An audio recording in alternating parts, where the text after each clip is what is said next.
Graça e paz, meus irmãos, minhas irmãs, graças a Deus, mais um dia do nosso propósito de leitura da Palavra de Deus. Amém? Você está no 365 dias na Palavra e aqui assumimos o compromisso de diariamente lermos a Bíblia durante 15 a 20 minutos. Leituras rápidas, fáceis, sem religiosidade. Em um ano teremos lido toda a Bíblia, toda a Palavra de Deus, que é fundamental para a nossa fé, para o fortalecimento da nossa fé, da nossa caminhada cristã. Então se inscreva nesse canal, se eu te convido, clique na playlist e inicie o seu propósito a partir do dia 1º e ouça o Senhor falar todos os dias ao seu coração. É maravilhoso.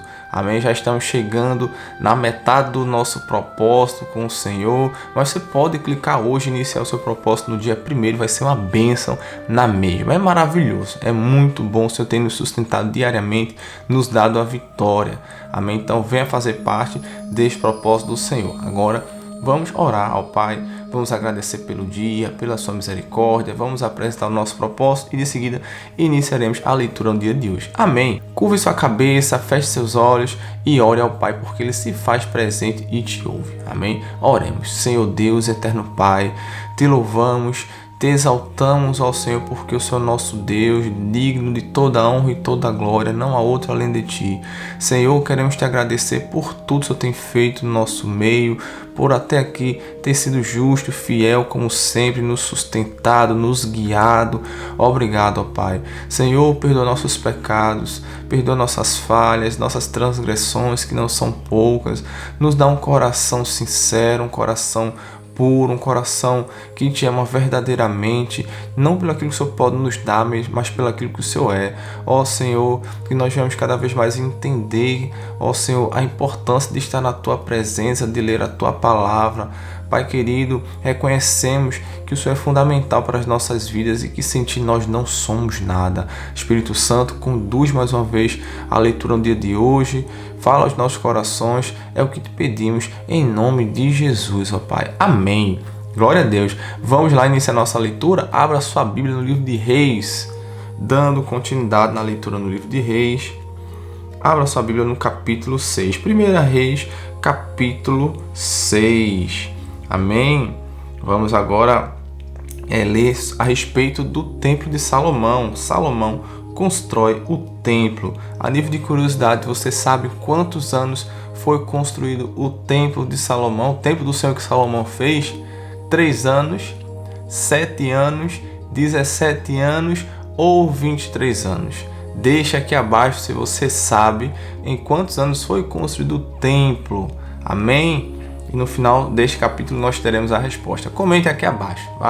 Deixe seu like nesse vídeo e comente aqui abaixo se você sabe em quantos anos foi construído o templo. E se você chegou no final, acertou, você coloca, comente abaixo, acertei. Ou então, aprendi. Amém? Começa assim. 480 anos depois que o povo de Israel havia saído do Egito, no 4º ano do reinado de Salomão em Israel, no mês de Ziv, o 2º mês, Salomão começou a construir o templo. O templo media 27 metros de comprimento por 9 de largura por 13,5 de altura. A sala de entrada media 4,5 metros de comprimento por 9 de largura, isto é, a mesma largura do santuário. As paredes do templo tinham janelas que eram mais estreitas do lado de fora do que do lado de dentro. Encostados nos lados e nos fundos do templo, Salomão construiu 3 andares de salas, cada andar medindo 2,20 metros de altura. As salas do andar de baixo tinham 2,20 metros de largura, as do andar do meio tinham 2,70 metros de largura e as do andar de cima 3,10 metros de largura. Em cada andar, as paredes do templo eram mais finas do que as do andar de baixo. Assim, as salas se apoiavam nas paredes, evitando que as vigas entrassem nessas paredes. O templo foi construído com paredes que haviam sido preparadas nas pedreiras, para que assim, durante a construção, não se ouvisse o barulho de martelos, machados ou qualquer outra ferramenta. A entrada para as salas do andar térreo ficava do lado sul do templo e havia escadas para subir ao 2º e ao 3º andares. E assim o rei Salomão terminou a construção do templo, colocando um forro feito de vigas e tábuas de cedro. Salomão construiu 3 andares de salas encostados nas paredes do templo e ligados com elas por meio de vigas de cedro. Cada andar media 2,20 metros de altura. O Senhor Deus disse a Salomão: se você obedecer a todas as minhas leis e mandamentos, eu farei por você aquilo que prometi a Davi, o seu pai. Viverei entre o meu povo de Israel neste templo que você está construindo e nunca os abandonarei. E assim, Salomão terminou a construção do templo.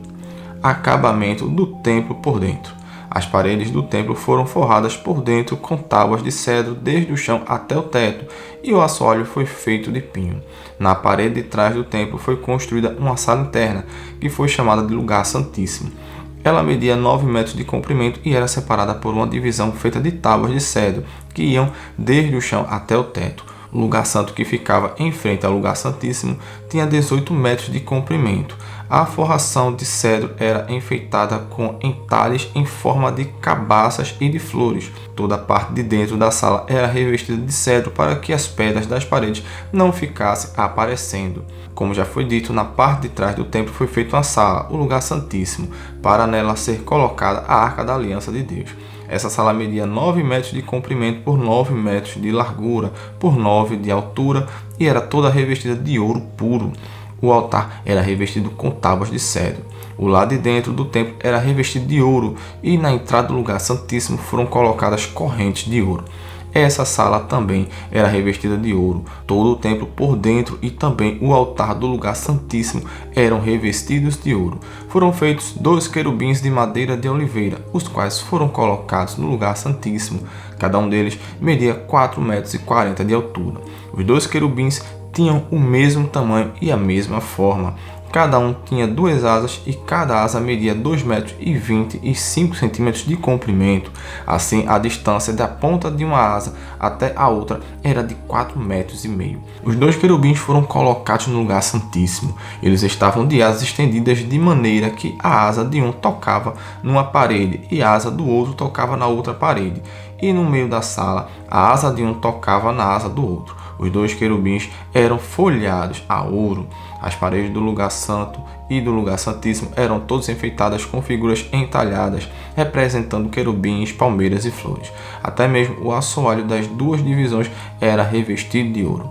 Na entrada do lugar santíssimo foi colocada uma porta dupla feita de madeira de oliveira. No alto, as ombreiras formavam um arco em ponta.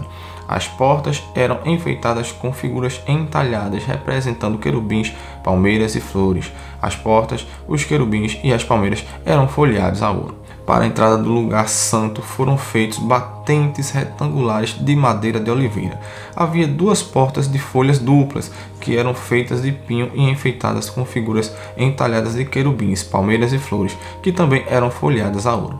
Em frente ao templo foi construído um pátio interno fechado por muros que tinham uma carreira de vigas de cedro para cada 3 carreiras de pedras. Os alicerces do templo foram colocados no mês de Ziv, o 2º mês, no 4º ano do reinado de Salomão.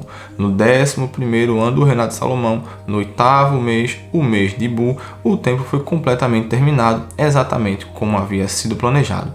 Salomão levou 7 anos para construí-lo. Ou seja, a resposta alternativa B foram 7 anos. Amém? Dando continuidade, 1 Reis, capítulo 7. O Palácio de Salomão. Salomão também construiu o seu palácio e levou 13 anos para terminá-lo. O salão da floresta do Líbano media 44 metros de comprimento por 22 de largura por 13,5 de altura. Ele tinha 3 fileiras de colunas de cedro, havendo 15 colunas em cada fileira com vigas de cedro que se apoiavam nelas. O teto era de cedro, estendendo-se até as despensas que eram apoiadas pelas colunas. Nas paredes de cada lado havia 3 fileiras de janelas. Todas as portas e todas as janelas eram quadradas e as 3 fileiras de janelas de cada parede ficavam exatamente em frente às fileiras de janelas da parede do outro lado. O salão das colunas media 22 metros de comprimento por 13,5 de largura. Ele tinha um pórtico que era coberto e sustentado por colunas. A sala do trono, também chamada de salão do julgamento, onde Salomão julgava as questões, era forrada de cedro desde o chão até as vigas. Em outro pátio, atrás da sala do trono, ficava a casa onde Salomão morava. A construção era do mesmo estilo das outras. Salomão também fez uma casa no mesmo tipo para sua esposa, a filha do rei do Egito. Todas essas construções e também o grande pátio foram feitos de pedras escolhidas desde os alicerces até a beira do telhado.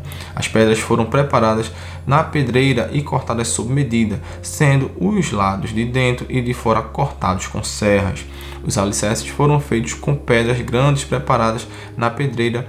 Algumas tinham 3 metros de comprimento e outras 4,5 metros de comprimento. Por cima delas foram colocadas pedras caras, cortadas sob medidas e vigas de cedro. O pátio do palácio, o pátio interno do templo e a sala da entrada do templo tinham paredes feitas com uma carreira de vigas de cedro para cada 3 carreiras de pedras cortadas.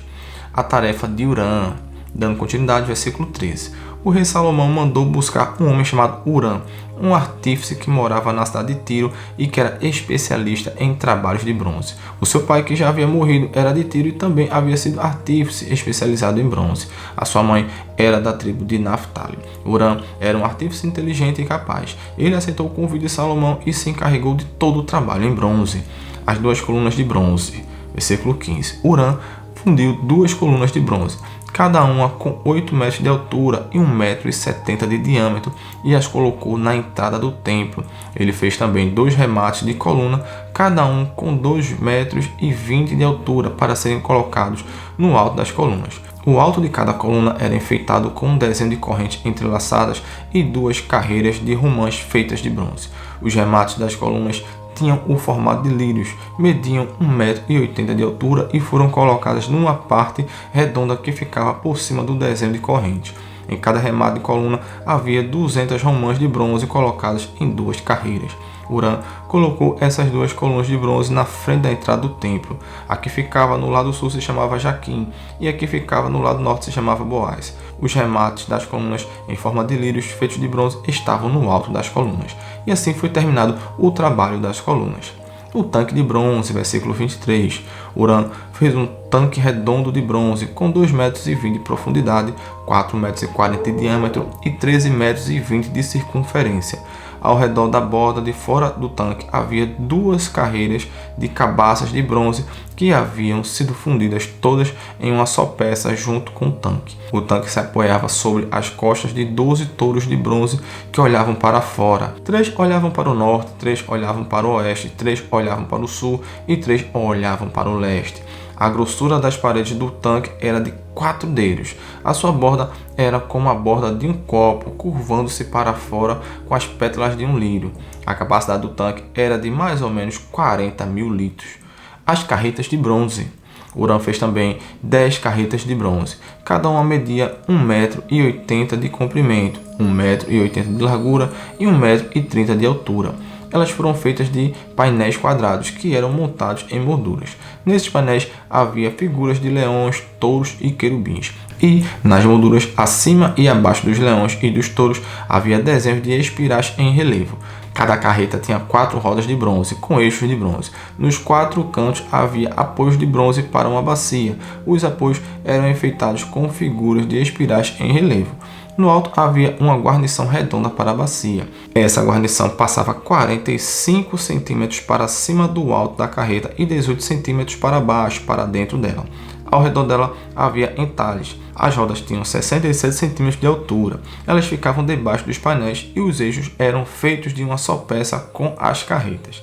As rodas eram como as rodas de uma carruagem. Os seus eixos, bordas, raios e os seus cubos eram todos de bronze. Havia 4 apoios nos cantos, debaixo de cada carreta, os quais formavam uma só peça com a carreta. Havia uma abraçadeira de 22 centímetros ao redor do alto de cada carreta. Os seus apoios e os painéis formavam uma só peça com a carreta. Os apoios e os painéis eram enfeitados com figuras de querubins, leões e palmeiras, que cobriam todo o espaço que havia, e ao redor dessas figuras havia desenhos em espiral. Foi assim então que as carretas foram feitas. Todas elas eram iguais, tendo o mesmo tamanho e formato. Hurã fez também 10 bacias de bronze, uma para cada carreta. Cada bacia tinha 1,80 m de diâmetro e a sua capacidade era de mais ou menos 830 litros. Ele colocou 5 carretas no lado sul do templo e as outras 5 no lado norte. O tanque ele colocou no canto sudeste. Lista resumida dos objetos do templo. Hurã fez também caldeirões, pás e bacias, e assim terminou todo o trabalho encomendado pelo rei Salomão para o templo do Senhor. Esta é a lista do que ele fez: 2 colunas, 2 remates em forma de taça que ficavam em cima das colunas, desenhos de correntes entrelaçadas de cada remate, 400 romãs de bronze em 2 carreiras de 100 ao redor do desenho de cada remate, 10 carretas, 10 bacias, um tanque, 12 touros que sustentavam o tanque, caldeirões, pás e bacias. Todos os objetos destinados ao templo que Hurã fez para o rei Salomão eram de bronze polido. O rei mandou que tudo fosse feito na fundição entre Sucote e Sartã, no vale do rio Jordão. Salomão não mandou pesar esses objetos de bronze porque eram muitos e por isso o seu peso nunca foi calculado. Salomão também mandou fazer para o templo os seguintes objetos de ouro: o altar, a mesa para os pães oferecidos a Deus, os 10 castiçais que ficavam em frente ao lugar santíssimo, 5 no lado sul e 5 no lado norte, as flores, as lamparinas e as tenazes, as taças, as tesouras de cortar pavios de lamparinas, as bacias, os pratos para o incenso e os braseiros, as dobradiças para as portas do lugar santíssimo, para as portas do templo que davam para fora. Todos esses objetos foram feitos de ouro. Quando o rei Salomão terminou todo o trabalho do templo, colocou na sala do tesouro do templo todas as coisas que Davi, o seu pai, havia separado para o Senhor, isto é, a prata, o ouro e outros objetos. Glória a Deus. 1 Reis, concluído por hoje. Agora vamos para o livro de Salmos. Abra sua Bíblia no livro de Salmos, capítulo 110. Amém. Salmos, capítulo 110. O rei escolhido por Deus. Todos encontraram? Salmos, capítulo 110, começa assim. Salmo de Davi. O seu Deus disse ao meu Senhor, o rei: sente-se do meu lado direito, até que eu ponha os seus inimigos debaixo dos seus pés. Ó rei, o seu Deus estenderá de Jerusalém o poder do Senhor. Domine os seus inimigos, disse o Senhor Deus. No dia em que o Senhor, ó rei, os combater, o seu povo se apresentará como voluntário. Como o vale da madrugada, os jovens se encontrarão com o Senhor nos montes sagrados. O seu Deus fez este juramento e não voltará atrás. Você será sacerdote para sempre na ordem do sacerdócio de Melquisedeque. Ó rei, Deus está do seu lado direito e derrotará reis no dia em que se irá. Ele julgará as nações, cobrirá de mortos os campos de batalha e no mundo inteiro derrotará reis. No caminho, o rei beberá água de um ribeirão e se levantará vitorioso. Glória a Deus. Salmos 111. Louvor a Deus. Começa assim: aleluia. Na reunião do povo eu louvarei a Deus o Senhor com todo o meu coração, junto com os que lhe obedecem. Como são maravilhosas as coisas que ele faz. Todos os que se alegram por causa delas querem entendê-las. Em tudo o que ele faz, há glória e grandeza. A sua fidelidade é eterna. O Senhor não nos deixa esquecer dos seus feitos maravilhosos. Ele é bom e tem muita misericórdia. Ele dá alimento aos que o temem e nunca esquece a sua aliança. O Senhor mostrou o seu poder ao povo de Israel quando lhe deu as terras de outras nações. Ele é fiel e justo em tudo o que faz. Todos os seus mandamentos merecem confiança. Eles permanecem para sempre, pois se baseiam na verdade e na honestidade. Deus pôs o seu povo em liberdade e fez com ele uma aliança eterna. Ele é santo e poderoso. Para ser sábio, é preciso primeiro temer a Deus o Senhor. Ele dá compreensão aos que obedecem aos seus mandamentos. Que o Senhor seja louvado para sempre. Glória a Deus. Agora Salmos, capítulo 112. Mais um Salmos, curto, bem lindo e poderoso também. A felicidade de quem é fiel a Deus. Começa assim. Aleluia. Feliz aquele que teme a Deus o Senhor, que tem prazer em obedecer aos seus mandamentos. Os filhos desse homem serão poderosos na terra prometida e os seus descendentes serão abençoados. Na sua casa há muita riqueza e ele é sempre bem-sucedido. A luz brilha na escuridão para aqueles que são corretos, para aqueles que são bondosos, misericordiosos e honestos. Feliz aquele que tem pena dos outros e empresta generosamente e que dirige os seus negócios com honestidade. Quem é correto nunca fracassará e será lembrado para sempre. Ele não tem medo de receber más notícias. A sua fé é forte, pois ele confia no Senhor. Ele não fica preocupado nem temido. Ele tem certeza de que os seus inimigos serão derrotados. Ele dá generosamente aos pobres e a sua bondade dura para sempre. Ele é poderoso e respeitado. Os maus veem isso e ficam com raiva. Olham com ódio e se acabam. A esperança dos maus dá em nada. Salmos capítulo 113, último capítulo da nossa leitura de hoje. Louvor a Deus pela sua bondade. Começa assim. Aleluia. Servos de Deus, o Senhor, louvem o seu nome. Que o nome do Senhor seja louvado agora e para sempre, desde o nascer até o pôr do sol, que o nome do Senhor seja louvado. O Senhor governa todas as nações, a sua glória está acima dos céus. Não há ninguém como o Senhor nosso Deus, que tem o seu trono nas alturas, mas se inclina para ver o que há no céu e na terra. Ele livra da humilhação os pobres e tira da miséria os necessitados. Ele faz com que eles sejam companheiros de governantes, dos governantes do seu povo. Ele faz com que a mulher que não tem filhos seja respeitada no seu lar e a torna feliz, dando-lhe filhos. Aleluia. Glória a Deus. Leitura concluída no dia de hoje, uma leitura um pouco extensa, mas muito poderosa e prazerosa, alimentando a nossa alma de uma forma única. Amém? Vamos orar ao Senhor agradecendo pela oportunidade e concluindo o dia de hoje. Amém? Oremos ao Senhor. Poderoso Deus, querido Pai, te louvamos pela tua graça, pela tua bondade. Te agradecemos por cada leitura, cada versículo, Pai, que lemos no dia de hoje. Obrigado por mais uma vez fortalecer a nossa fé. Obrigado por ser conosco, por ser fiel e justo em nossas vidas, ó Pai.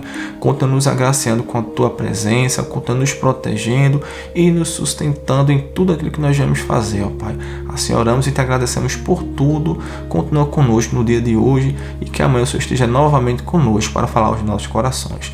Amém. Glória a Deus, que o Senhor abençoe poderosamente a sua vida. Amanhã, já sabe, teremos novamente um encontro marcado com o nosso Senhor para ouvir a sua voz. Deixe seu like, comente e compartilhe o vídeo de hoje. E amanhã estaremos juntos para mais uma vez sentirmos a presença do nosso Deus. Fique na paz e até amanhã, até o próximo vídeo.